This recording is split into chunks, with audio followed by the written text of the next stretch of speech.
So, buddy, What's on your mind, Patrick? feel different? Second time Yeah, a around little with bit. this Yeah, team? sure. Yeah. It does in so many ways. There's a familiarity of what's going on now. Last year was so exciting because it was new. Every year is exciting, right? We dig every year, no matter what the circumstance. But it's it's different just because I'm more firmly planted and aware of Salt River and our players and our organization. When you look back at last year, does it feel even better the fact that you didn't really know this group, but you knew there was talent here, and the talent kind of came through? Well, it's we had a good season. There's no doubt about that. I think that initially, I thought I knew a lot of the players just from seeing them from the other side. A lot of the big league players. Nolan, DJ, Charlie, Cargo. Down the line of the guys that I managed against. And then once I truly got to know them as guys, as people, I realized that this is a good group of men, first and foremost, and talented as well. So, and then as things unfolded, I always thought, all along that we could perform like we did. Now the next step is to continue that and keep moving forward. That's always the challenge for every new season. I think every team, that doesn't change. And we know that this is a new season, and anything can happen. But I know that we feel good about where we are. And a couple of specific guys, if I might. Trevor Story, who both you and Jeff went out of your way to applaud his defense last year, and also applaud the fact that his offensive struggles didn't affect his defense. So for Trevor to take the next step offensively, what does he need to do this year? And were there signs of that? The last 6 weeks of the season? Yeah, 6 weeks of the season. Yeah, I think with Trevor, I didn't see 2016 up close and personal. I saw it, via video and via a recap of, our staff, our front office. I think with a lot of players, I think that, a lot of players think there's going to be just a natural carryover. And I think with Trevor's case, I think there were some factors that went into him getting off to a slower start.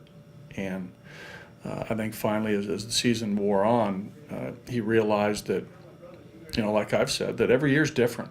There are some standards that I think are part of a player's game that have to, obviously be reinforced every season about who you are as a player.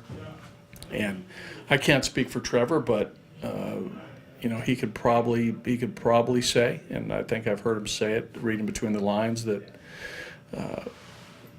he tried to do some things in 17 that he did in 16 that were probably not the way to go about it. And whether it was trying too hard and focusing too much on mechanics and not so much on approach. Early in the season, trying to play catch up a little bit with what he did in 16. Those types of thoughts and actions don't work in our game because it's constantly it's constantly in the present, and you can't play that way. You got to play in the present, in the moment, what's going on now, and so much of it is mental. And I think the last 6 weeks of Trevor was more indicative of who he can become. So to answer, I just simply your question is, being a good mental frame of mind, stay consistent in what's going on in the present, what you're working on now,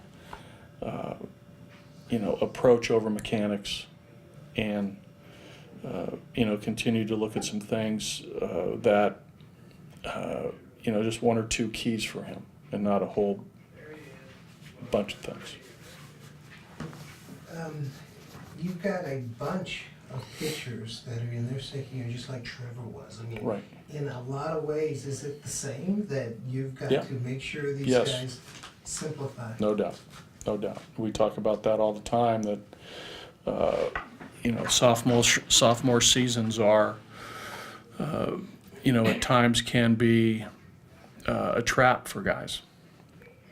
And at the end of last year, when the season ended, there were some, sort of exit meetings with a number of our young pitchers about this season coming up and some of the things that they need to work on in the wintertime, some of the things that they have to specifically concentrate on as far as pitch development, mechanics, and be ready for that come 18, and not rest on their laurels of what happened last year. So with that, I think those guys have done a nice job this winter. They've done a nice job here prior to spring training in their sessions on the mound, and the preparation prior to officially starting spring training, to be in a good spot where they're continuing to grow, and not thinking that just because I did it last year I can do it this year. There's a lot of good work going on. From a coaching standpoint, how important was it for you guys to maybe not give each guy 2 or 3 or 4 or 5 different things, but maybe 1 or 2?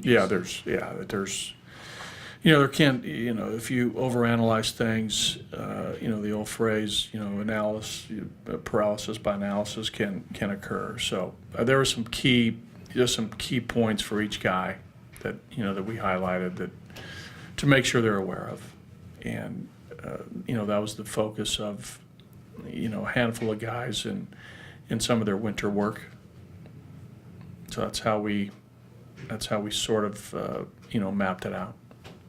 Buddy, specifically along those same lines, Jeff Hoffman, I was talking to him a few minutes ago, and he offered up to me that for him the key is attitude. And he thinks he has a different attitude than he did last year.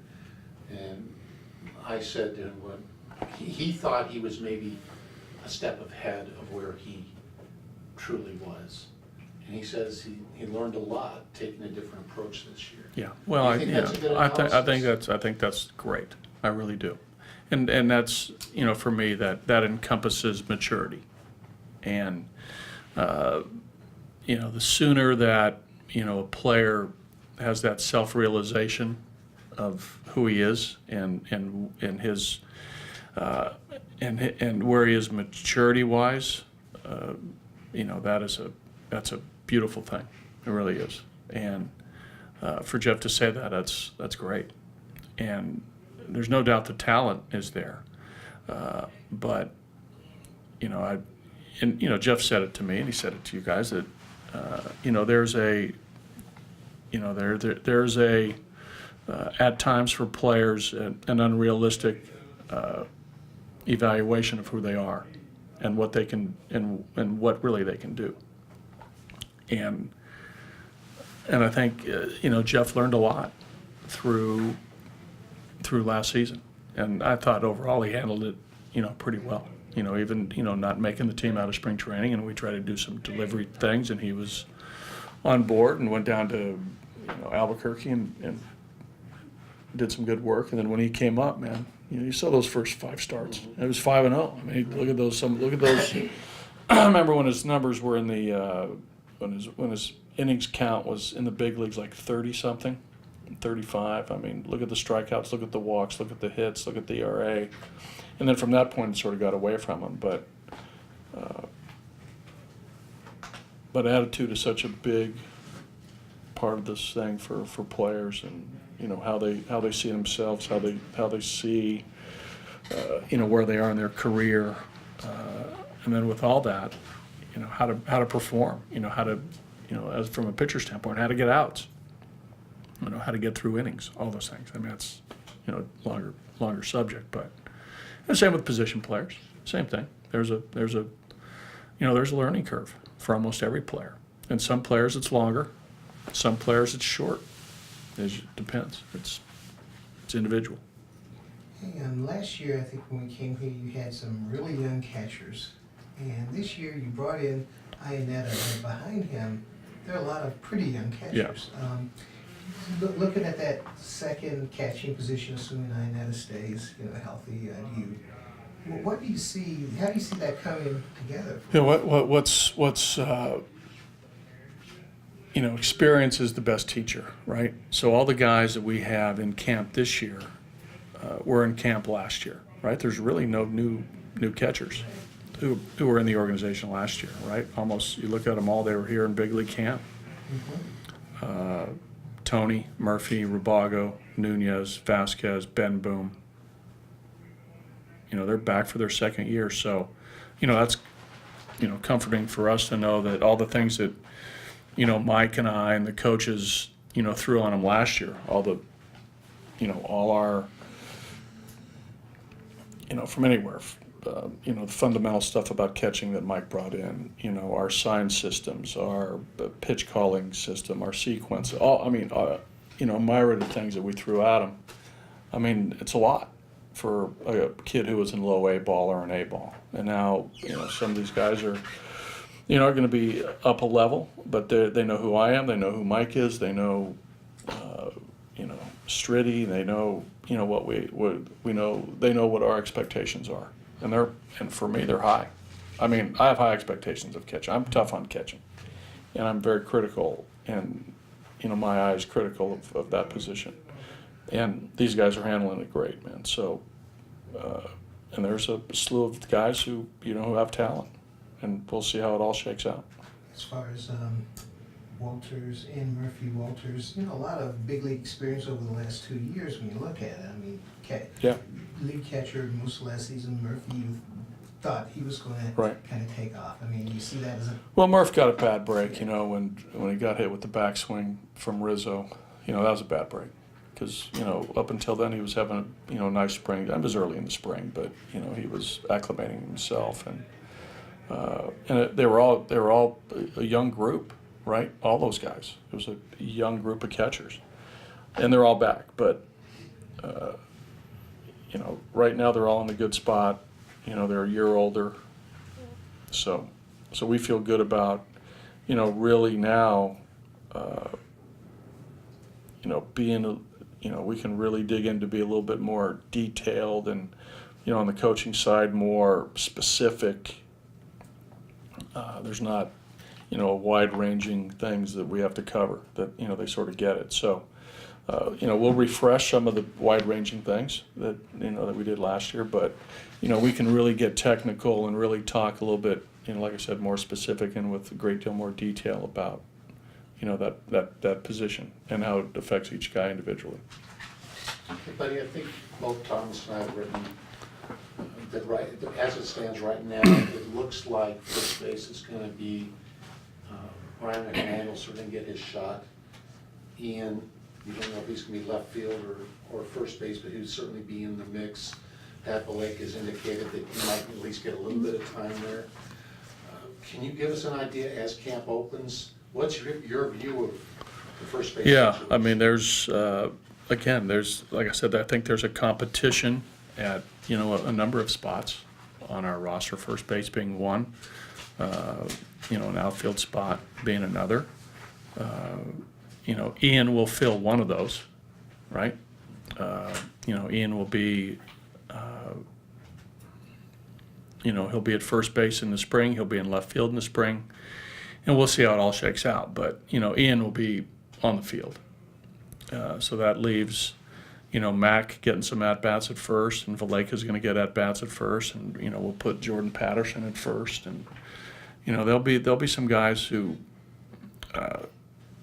get quite a few at bats playing first base. But Ian's gonna he'll get some at bats at first also.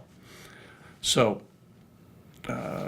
again, we'll see how it all shakes out. But the McMahon, and you guys have written it, McMahon, Tapia, Dahl, and Talkman and, the guys who are here who have, been in the big leagues will, get, will get a long look to see what, to see what it looks like. Where do you think Ian's skills are as a first baseman right now? Fine. Good. This guy was a shortstop, Right. right? Right, and then an outfielder, Yeah, right? And he played a lot more left field than he did first base last year. Right. For a variety of reasons. But you're pretty comfortable? with the absolutely. numbers? No doubt. No doubt about it. And what is it This like- guy was a shortstop. He's fine. What is it like to walk in here every day and see a very healthy Chad Bettis? Because last year this time he was battling back. You didn't know that a follow-up diagnosis coming, but to see him Yeah. looking really healthy. Yeah, I mean, he threw today, as a matter of fact, just a quick little pen, and he looked great.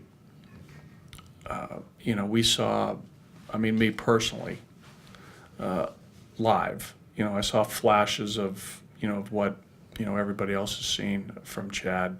So it's a really, fantastic feeling to know that he's healthy. The doctors feel good about, where he's headed, all his latest scans and doctor visits, have been great. So, mentally he's in a great frame of mind. Physically he's in a great frame of mind, and that's good for the club. That's good for the club.